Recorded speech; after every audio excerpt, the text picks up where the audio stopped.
Hello guys, welcome back to our channel English with Radha. Hopefully कि आपको next video में अपनों ने जहाँ तक समझ पढ़ा है अभी तक वो सारा समझ आएगा। आज अपन कंटिन्यू करते हैं एग्रीगेट्स की डेफिनेशंस। लास्ट वीडियो में अपनों ने जीएनपी एट एमपी की देख ली थी, यानी gross national product at market price की अपनों ने डेफिनेशन देख ली थी। आज अपन आगे कंटिन्यू करते हैं gross domestic product at market price, यानी जीडीपी एट एमपी की डेफिनेशन की बात कर देते हैं। तो it is the market value of final goods and services produce by the residents और non residents in the domestic territory in an accounting year. ये जीडीपी एट एमपी क्या है? ये एक मार्केट वैल्यू है फाइनल गुड्स और services की, जो कि रेजिडेंट्स या नॉन रेजिडेंट्स के द्वारा के थ्रू की हेल्प से प्रोड्यूस की जाती है, उनके द्वारा प्रोड्यूस की जाती है डोमेस्टिक टेरिटरी के अंदर और एक अकाउंटिंग ईयर के अंदर। यहाँ ग्रॉस का मतलब है इंक्लूसिव ऑफ डेप्रिशिएशन, डोमेस्टिक का मतलब है exclusive of NFIA, market price का मतलब है इंक्लूसिव ऑफ एनआईटी।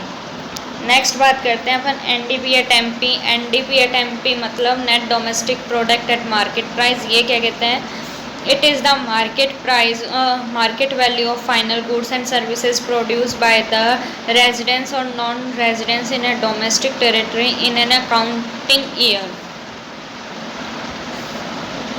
कहने का मतलब कि एक मार्केट वैल्यू है फाइनल गुड्स और सर्विसेज की, जो प्रोड्यूस की जाती है रेजिडेंट्स और नॉन रेजिडेंट्स के हेल्प से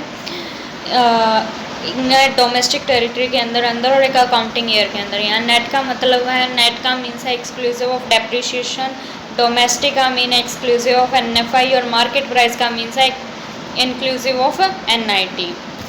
आगे अपन नेक्स्ट पॉइंट का बात करते हैं। नेक्स्ट पॉइंट क्या है? NNP at MP. NNP at MP क्या कहता है? Net national product at market price. वो क्या कहता है? It is the market value of final goods and services produced by the normal residents within the domestic territory or outside the domestic territory in an accounting year। कहने का मतलब NNP at MP भी एक market value है final goods और services की, जो produce की जाती है नॉर्मल रेजिडेंट्स के थ्रू, एक डोमेस्टिक टेरिटरी हो चाहे आउटसाइड द डोमेस्टिक टेरिटरी हो, एक अकाउंटिंग ईयर के अंदर। यहाँ नेट का मीन है एक्सक्लूसिव ऑफ डेप्रिशिएशन, नेशनल का मीन है इंक्लूसिव ऑफ एनएफआईए और मार्केट प्राइस का मीन्स है इंक्लूसिव ऑफ एनआईटी। आगे अपन बात करते हैं GNP at FC. GNP at FC का मतलब है gross national product at factor cost. Gross national product at factor cost क्या कहते हैं? It is the sum total of factor income earned by normal residents within domestic territory or outside in an accounting year। ये factor income का सम total है, जो कि normal residents के द्वारा अर्न किया जाता है डोमेस्टिक टेरिटरी हो के आउटसाइड द डोमेस्टिक टेरिटरी हो, एक अकाउंटिंग ईयर के अंदर। यहाँ ग्रोस का मीन है एक्सक्लूसिव ऑफ डेप्रिशिएशन, नेशनल का मीन है inclusive of NFI, factor cost का मतलब है यहाँ एक्सक्लूसिव ऑफ एनआईटी। आगे अपन बात करते हैं। आगे बात की है अपनों ने GDP at FC, gross domestic product at factor cost. It is the sum total of factor income generated by normal residents or non-residents in the domestic territory in an accounting year।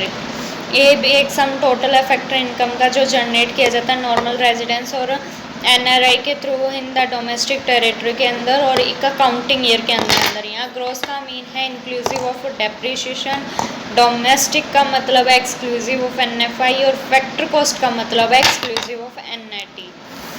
आगे अपन बात करते हैं 2 point और अपने NNP net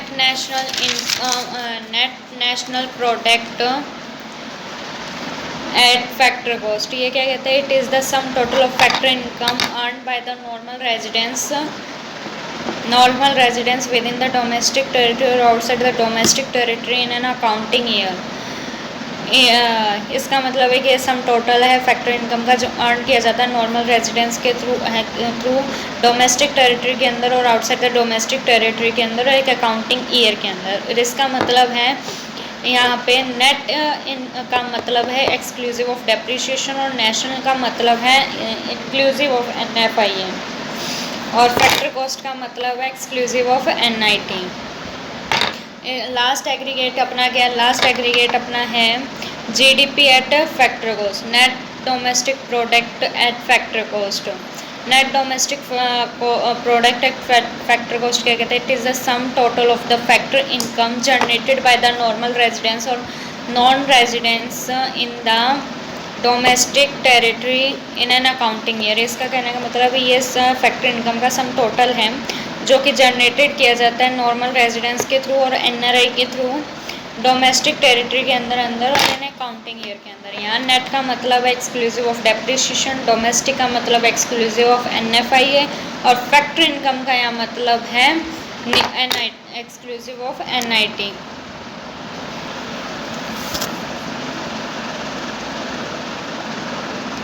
आगे अपन बात करते हैं, आगे अपना आता है GDP एट कांस्टेंट प्राइस और GDP at current price. GDP at current price और GDP एट कांस्टेंट प्राइस के बीच में अपन डिफरेंसेस देखेंगे। तो GDP एट करंट प्राइस का डिफरेंसेस फर्स्ट में क्या आता है? It is the market value of final goods and services produce within domestic territory of a country during an accounting year as estimated at current price. GDP at current price का मतलब ये है कि एक market value है final goods और services की जो प्रोड्यूस की जाती है डोमेस्टिक टेरिटरी के अंदर कंट्री की एक अकाउंटिंग ईयर के अंदर और ये एज एस्टिमेटेड करंट प्राइस के एस्टिमेटेड पे होती है वो GDP एट करंट प्राइस हो जाती है और कांस्टेंट प्राइस पे एस्टिमेट होती है वो GDP एट कांस्टेंट प्राइस हो जाती है। नेक्स्ट पॉइंट क्या कहता है? GDP at constant price can increase, वो कब इंक्रीज होगी? GDP एट करंट प्राइस कब इंक्रीज होएगी? If price level rise even when there is no increase in flow of goods and services in the economy. अगर price level बढ़ता है जबकि कोई भी इंक्रीज इनफ्लो नहीं होता है गुड्स और सर्विसेज के इकोनॉमिक की, तब GDP एट करंट प्राइस बढ़ता है। और GDP एट कांस्टेंट प्राइस कब बढ़ेगा? जब गुड्स और सर्विसेज के में फ्लो होगा इंक्रीज का इन द इकोनॉमिक के अंदर जब गुड्स और सर्विसेज का फ्लो बढ़ेगा तब GDP एट कांस्टेंट प्राइस भी बढ़ेगा। GDP एट कांस्टेंट प्राइस को करंट प्राइस को नॉमिनल GDP बोलते हैं और GDP at a constant price को अपन रियल GDP बोलते हैं। यह एग्जांपल दिया गया है कि GDP at A current price में एग्जांपल दिया गया है कि ईयर 2012 और 2022 क्वांटिटी दी गई है दोनों ईयर में सेम और प्राइस दिया गया डिफरेंट। तो अपने टोटल मार्केट वैल्यू क्या आई है 2012 में? तो क्या आई है 15,000 और 2022 में आई है अपनी 30,000। अब अपन देखते हैं GDP at a constant price में एग्जांपल, वही चीज़ है, सेम ईयर है, क्वांटिटी में चेंज किया गया है 30-50, अब और प्राइस में को कांस्टेंट रखा है। तो मार्केट वैल्यू अपनी आई है 30 और 50। तो अपने को ये देखने को मिला है कि करंट प्राइस के अंदर अपनी क्वांटिटी कांस्टेंट थी और अपने प्राइस बढ़ा। प्राइस बढ़ने से मार्केट वैल्यू थी क्वांटिटी की वो बढ़ी। अब अपनों ने कांस्टेंट प्राइस के अंदर देखा कि क्वांटिटी बढ़ने पे मार्केट वैल्यू भी बढ़ी है। तो अब अपना इनका रीज़न देखते हैं। GDP एट करंट प्राइस क्या कहना चाहते हैं? If it is not a good measure of welfare of people, ये पीपल के वेलफेयर के लिए गुड मेज़र नहीं है current price GDP at current price, और जबकि GDP एट कांस्टेंट प्राइस एक गुड मेज़र है वेलफेयर ऑफ पीपल के वेलफेयर के लिए। होपफुली कि आपको यहाँ तक समझ आया होगा। नेक्स्ट पॉइंट में अपन नेक्स्ट वीडियो में कंटिन्यू करते हैं। तब तक have a good day, bye bye, see you as soon.